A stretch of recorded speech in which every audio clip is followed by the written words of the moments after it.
been around since the 1940s in various different incarnations, always sexy, but never more so than in the 90s, when the bad girl subgenre of hypersexuality had its moment in the zeitgeist. She isn't exactly a good guy, but she isn't necessarily a villain either. Her entire existence is a balancing act between feminist ideals and far more typical exploitation of women in general. She was created to be Batman's sometime love interest, and her origin has been rewritten to be rooted in prostitution. So she's rough and tough in tooth and claw. Today on Graphic Adaptations, we're talking about Catwoman.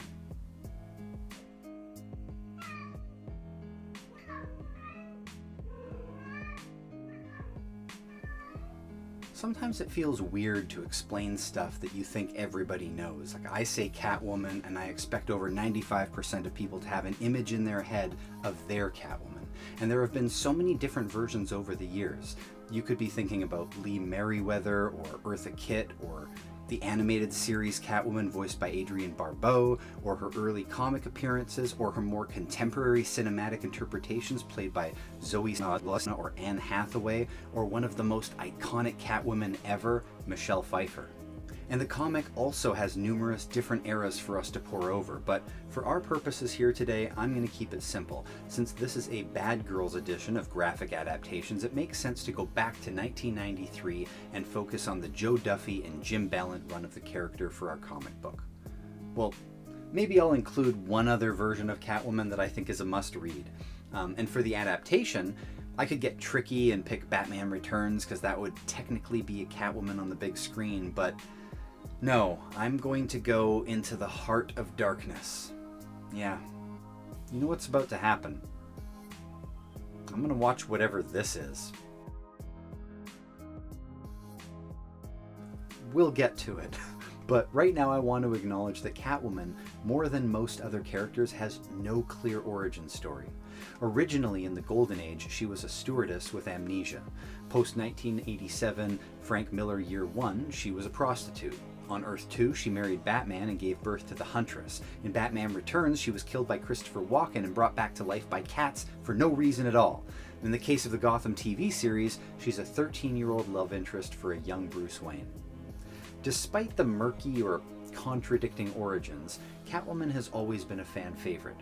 In the Adam West Batman TV series, she was played by 3 different actresses, Julie Newmar, Lee Merriweather, and Eartha Kitt, but always a jewel thief. That cat burglar identity is usually pretty integral to the origin of the career of the character, and that career decision can also be seen illustrated in costume choices. The need for a mask early on to hide her identity, something that many Batman rogues don't bother with. The black leather and goggles giving a more career look. Although some of the boots and whip and leather is also a reflection of the Frank Miller sex worker origin. But even then, those costume choices are not always rooted in that story either. Now, by definition, I think the Catwoman is already a bad girl, especially by the standards of the 1940s when she first appeared in Batman #1, accompanied by this infamous panel, Papa Spank. Of course, that's all old news. The modern canonical touchstone for her origins comes from 2 main books, the Frank Miller Batman Year 1 story in 1987, but also Her Sister's Keeper from 1989 by Mindy Newell and J.J. Birch. This collects a mini-series of 4 issues and continues the new Frank Miller reinvention of the character. 1989 is the year that Tim Burton's Batman hits theater, and 92 is when we see Michelle Pfeiffer's stitched-together suit with the big eye holes. Also in 1992, we got the animated series version in the gray that's leaning towards the Frank Miller reinvention angle, I think. And that leads us right up to our selection for this video. Bad Girls era Jim Balent circa 1993 is the first time that Catwoman gets her own ongoing series. It runs for 94 issues total. And the style of the book is very 90s action movie. It's got that Chuck Dixon kind of kinetic storytelling where the fights and physical stunts keep the plot moving for the reader, much like a 90s Punisher. It's not too flashy conceptually, it's more crime-based and grounded stories. Cartel kingpins and jewel heists and stuff more familiar to the crime genre than the superhero genre, but not by much. It starts during the Bane era of Batman with the Cataclysm earthquake that decimates Gotham, Azrael, all that stuff. And it's worth pointing out as well that this is the 90s, and that Image Comics aesthetic of cyber guys and big guns with shoulder pads is all over this book as well. Now, most of the series that I read for this was written by Joe Duffy, at least the first 13 issues. Duffy's a veteran of comics writing for decades, and listing her many works would be very time-consuming. I wasn't familiar with her bibliography, but one credit did stand out to me. She did the translations of all 37 issues of Akira for Epic in the early 80s. Like, that's an amazing gig, right? How many people have read her translation of Akira since then? It's just wild. Jim Balent was the star of the Catwoman book, though. It's easy to see his lanky and voluptuous version of Selina Kyle and understand why. But to be fair, his page layouts and panel breakdowns and staging is all pretty good and flows nicely to the eye. He draws backgrounds, establishes the space they're in so we don't feel lost, and he draws really great dynamic and dramatic poses for our cat burglar as she fights enemies or leaps across rooftops. Balent never really grew out of this corner of the cheesecake comic industry, moving on to create his own self-published series called Tarot, Witch of the Black Rose that still continues to this day with over 140 issues.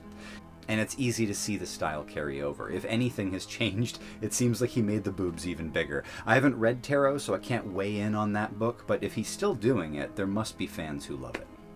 Now, after the 90s Jim Balent Catwoman had its run, the next incarnation redefined the character into something totally different, but equally iconic. Maybe more iconic. I mean, after this last 20 years, the costume is still following the template set out by Ed Brubaker and Darwyn Cooke. But also, the Brubaker era is leaning into the animated series aesthetic, making it more practical than a fashion-oriented. There's even a moment in the book where we see her throw away the purple costume. Now, Ed Brubaker, if you don't know somehow, is the preeminent comic book crime writer. His defining work might be Criminal, which is literally called Criminal, that's the title of it, which is an excellent anthology of stories that all share the same world but aren't exactly serialized. Maybe his best known work is writing the Winter Soldier story from Captain America, and my favorite personal work of his combines both the crime conventions and the DC superhero world in Gotham Central. It's a police detective series taking place in Gotham, but never from the superhero's perspective. Batman's spoken of, but rarely spoken to. This is like the lower decks perspective of the beat cops having to face Arkham escapees and bank heists by Mr. Freeze. It's really a brilliant series. I highly recommend it. I can't give Brubaker all the credit, though, even if he is the most consistently recurring talent on the book, as he is joined by Darwyn Cooke from DC's New Frontier. The Parker books that he was adapting were my personal favorite of the stuff that he was doing.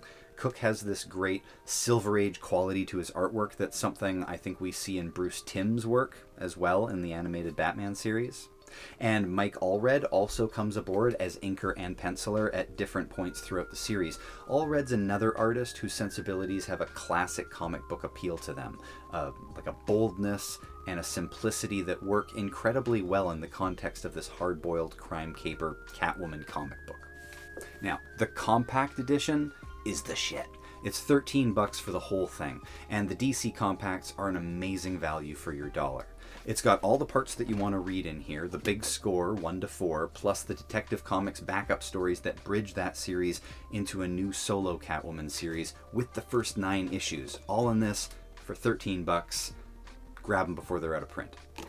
As much as I enjoyed reading the 90s Balent Catwoman, hands down my preferred book is the Brubaker Darwyn Cooke run, for whatever that's worth.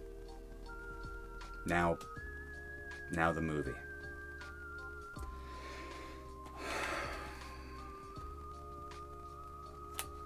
So, she isn't a cat burglar anymore. She isn't a sex worker either. She isn't in Gotham, and she isn't even Selina Kyle. She's Patience Phillips, and I guess she does steal jewels in one part of the movie, but then she ends up giving them right back. Perhaps the most frustrating is that she has no purpose, or direction, or motivation. Ancient Egyptian cat magic brings her back to life and is as silly and nonsensical as you'd think just hearing it. It's one thing to buy into a radioactive spider when you know the origins of the character came out in the 60s and the atomic age fears of nuclear energy and radiation. It's entirely different if you're rewriting the origin for a character and doing it in the 90s and your best pitch is cat magic. especially for a character who isn't supposed to have powers at all. Halle Berry, arguably one of the most beautiful women in the world, is a wallflower in this movie because she has mousy hair. But as much as I'd love to crap on the movie for that, it's not much different for the Tim Burton Batman Returns origin. I guess that's what's baffling me though, right? Is how the studio explicitly didn't want any connection to Batman or anything that came before, and yet they leaned so hard into the Batman Returns origin. It's the same mousy grunt worker gets murdered by the CEO, is brought back to life by magic cats that give her powers, and then she chooses a kinky leather outfit and a whip to wear. Alex Borstein plays her BFF, a sassy sidekick type character, and the only thing interesting about that is you don't often see Alex Borstein on the screen, or I haven't, because she's best known for playing Lois Griffin on Family Guy, just doing the voice work. So it was just sort of interesting to see her on screen. And this dude's in it. I respect this guy less for being in this movie, and I think that's fair. Sharon Stone is our villain, and she's some porcelain, hard-skinned, aging model type using experimental skin cream to stop her from getting older. Of course, the version she sells to the public is dangerous and will kill them, but why have consistency in a Catwoman movie? Stone's involvement feels overshadowed by her own career aging from leading woman sexpot to older woman aging sexpot, but with a script that isn't going to delve into any of these themes with an ounce of substance. The stunts and the physics are silly and nonsensical. The editing is nauseating and unnecessary. And there's also an awful lot of money put into the most mundane scenes imaginable. Money you think would have been better spent on what few action scenes we have proper. A few examples. Opening 3D bullet time effect around the city because it looks cool, I guess. Office time-lapse to look slick, but accomplishing nothing towards the plot or character, because it looks cool, I guess. I mean, what is this?